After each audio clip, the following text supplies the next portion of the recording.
Alors aujourd'hui, ce que l'on va voir, c'est une différence subtile sur la compréhension des fleurs de Bach. Souvent, quand on les découvre, on les prend et on se dit, en fait, c'est super compliqué parce que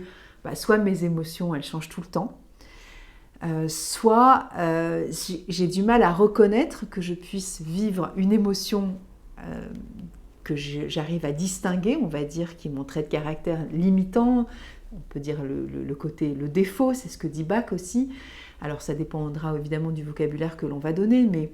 quand j'identifie chez moi que j'ai besoin d'une fleur de Bach, c'est qu'il y a quelque chose évidemment qui m'enquiquine, sinon je reste exactement comme je suis. Donc comment comprendre qui nous sommes à travers les fleurs de Bach? Alors je vais vous donner 2 exemples concrets parce que l'intitulé de la vidéo évidemment c'est de savoir si on peut vivre 2 émotions antagonistes, on va dire, complètement opposées l'une à l'autre. Alors pour vous donner 2 exemples concrets, j'ai choisi donc 4 fleurs et je vais juste vous faire prendre conscience que c'est toujours moi dont il s'agit. En l'occurrence, ça peut être vous, mais quand je dis moi, c'est moi, puisque c'est moi qui vais prendre des fleurs de Bach. Donc là, c'est, par exemple, est-ce que l'on peut être autoritaire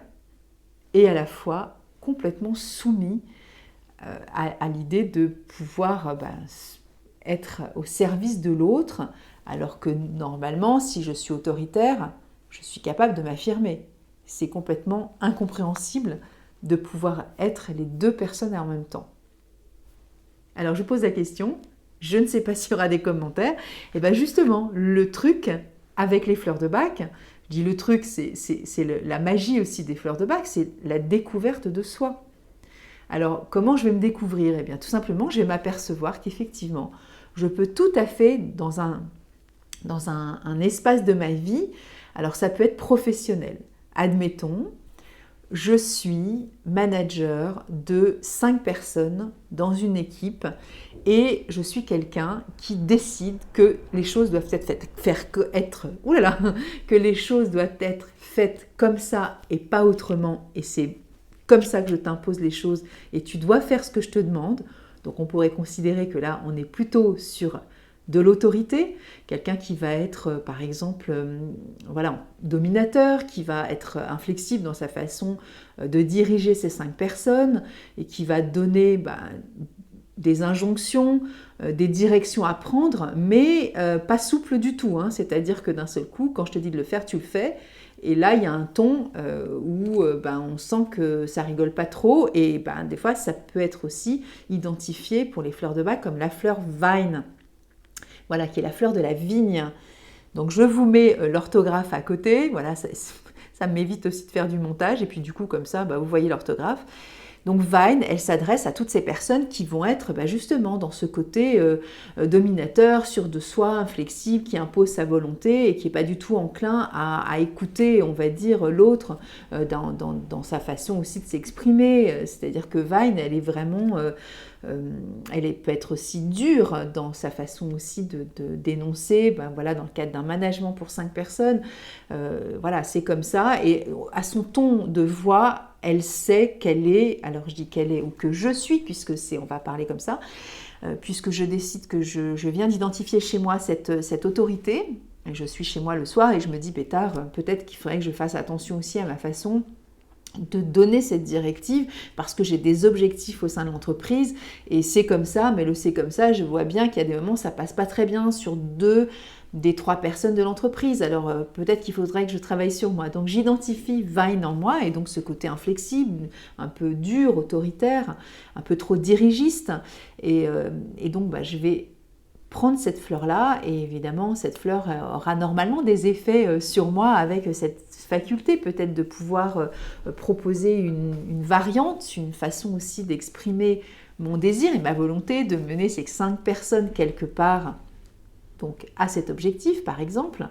mais je vais peut-être être plus souple ou peut-être plus agréable aussi dans ma façon d'énoncer l'endroit où j'ai envie que ces 5 personnes aillent, ou peut-être plus à l'écoute de s'il y a une personne qui est peut-être plus sensibilisée, peut-être plus fragilisée sur mon ton de voix. Voilà, tout ça, ça va être pris en compte et peut-être que je vais aussi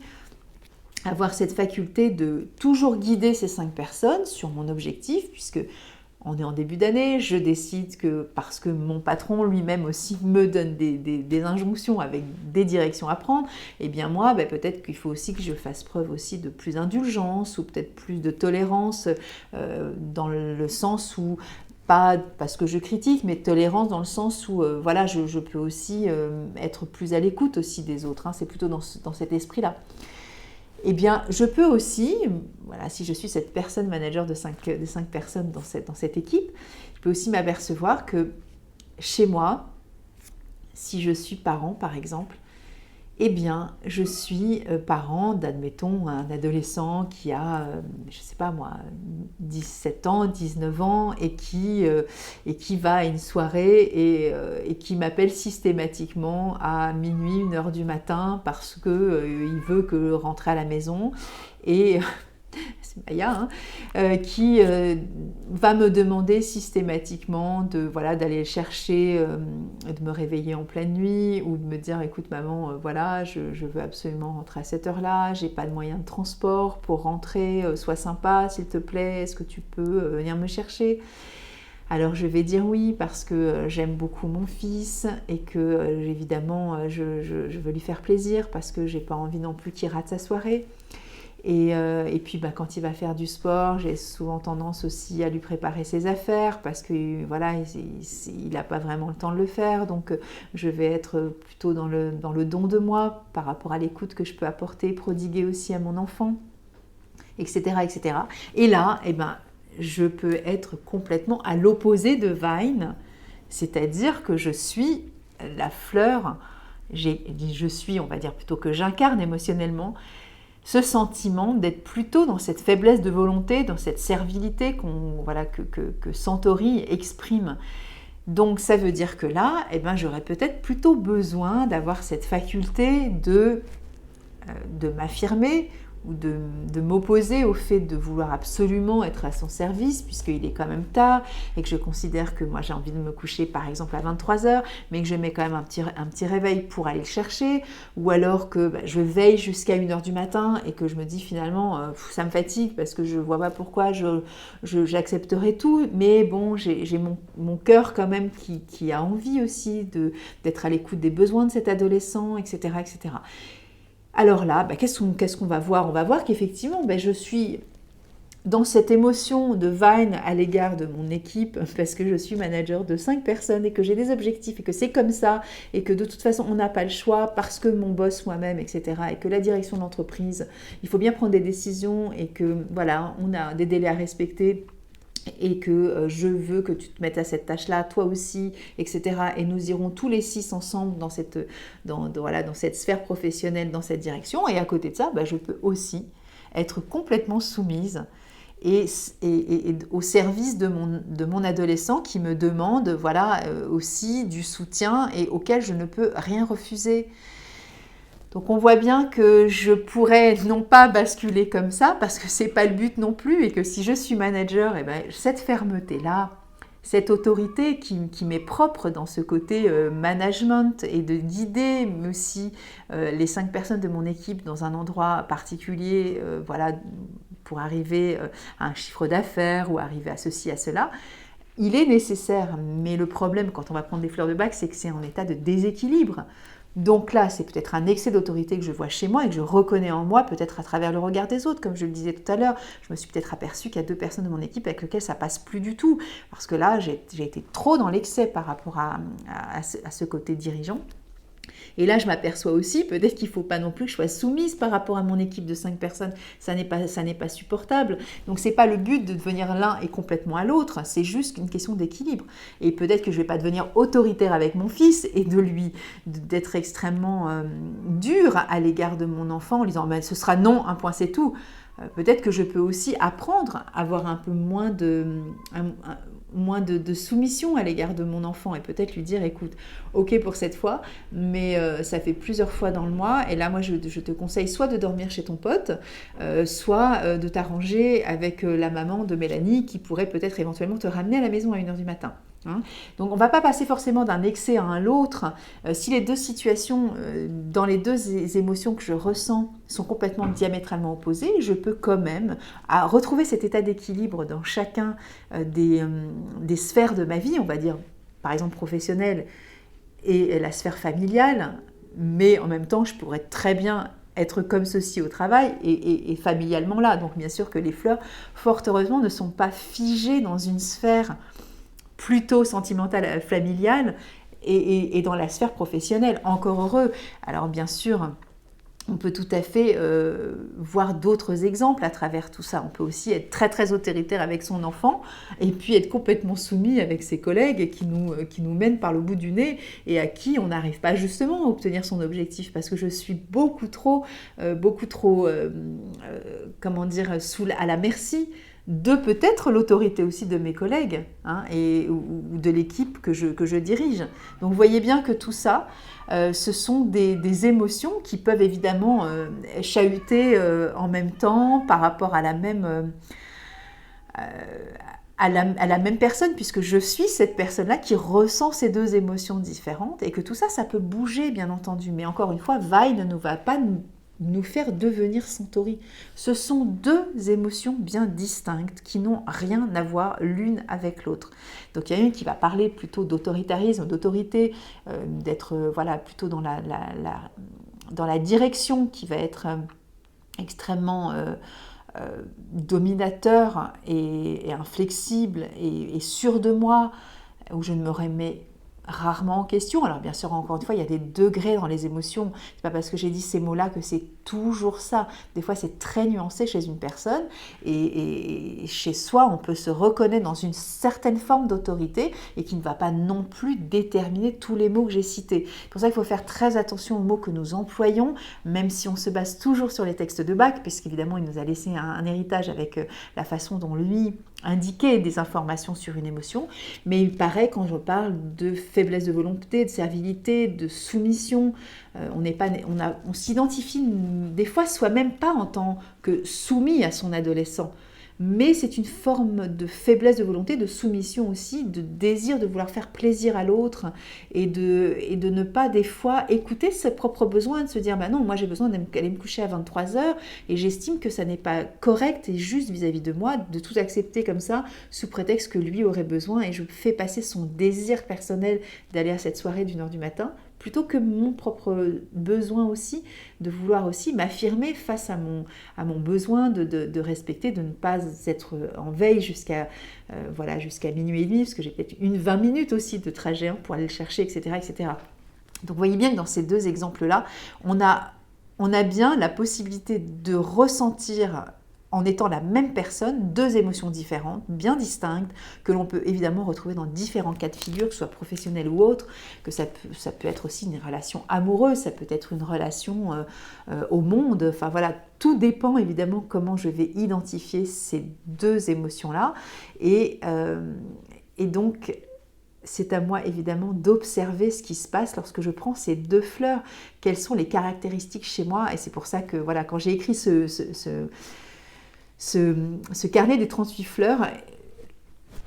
prenez un carnet, prenez un cahier, prenez ce que vous voulez, mais notez les émotions et en quoi vous reconnaissez que, le mot n'est pas fini, que vous reconnaissez que vous pouvez identifier chez vous une certaine forme de faiblesse de volonté, une incapacité des fois à vous affirmer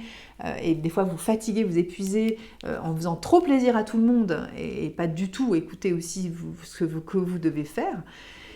En étant plus centré sur soi, on va dire, et puis tout en étant bien sûr dans cette gentillesse, dans ce service, dans ce besoin de faire plaisir à l'autre, mais tout en écoutant quand même ses propres besoins. Et puis à côté de ça, Vai, avec ce côté aussi des fois très dur à donner des ordres à tout le monde et à donner des intentions. Et il y a des moments, ça manque aussi d'écoute de l'autre, justement peut-être aussi de ne pas imposer quoi qu'il advienne avec sa façon aussi trop inflexible par rapport à ce que l'autre aussi a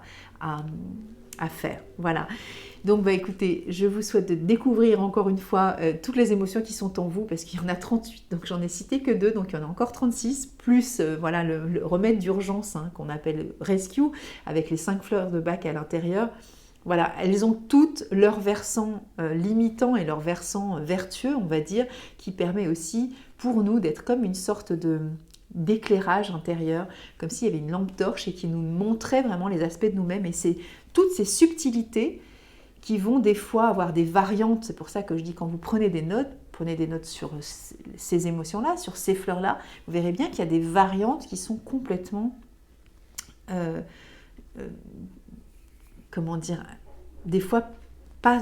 aussi évidentes que l'on aimerait en tout cas les voir, parce qu'on a du mal aussi à reconnaître cette émotion-là en nous, et on se dit non, non, mais moi je ne suis pas autoritaire, ou non, quand même, je sais quand même prendre ma place, oui, mais prendre ma place peut-être dans le cadre du travail, mais pas avec ton fils. Hein, où je suis autoritaire, oui, dans le cadre du travail, mais pas avec mon fils. Donc c'est plus agréable de se reconnaître autoritaire dans le cadre du travail, parce que quand même, je suis manager d'une équipe de 5 personnes, il faut quand même bien que je les tienne, quand même, il faut quand même y aller. Et à côté de ça, on ne se reconnaît pas non plus des fois à être, bah oui, mais c'est quand même mon enfant, il faut quand même que je lui fasse plaisir, quand même, il ne peut pas rentrer tout seul, il n'a pas de scooter. Oui, ok, mais en attendant, tu peux aussi faire attention à toi. C'est juste que ça. Et bien des fois, c'est compliqué aussi pour nous d'identifier cet émotionnel, parce que justement, on est dans l'émotionnel. Et à partir de ce moment-là, bah, ça dérange, ça gratte, ça coince. C'est pas toujours, on n'est pas toujours dans la glorification de cette identification-là émotionnelle, en se disant bah, c'est pas très très confortable tout de même de se reconnaître comme ça. Et bah oui, mais pourtant c'est moi. Donc soyons dans cette simplicité aussi de l'accueil de cette émotion que j'identifie, et dans cette humilité.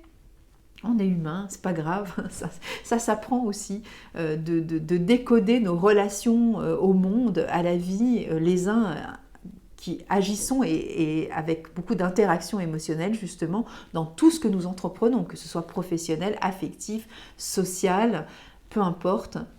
Il y a de l'émotionnel, et donc on a toute notre vie bien sûr pour découvrir toutes ces subtilités en nous, et justement les fleurs de Bach, elles sont vraiment là dans toute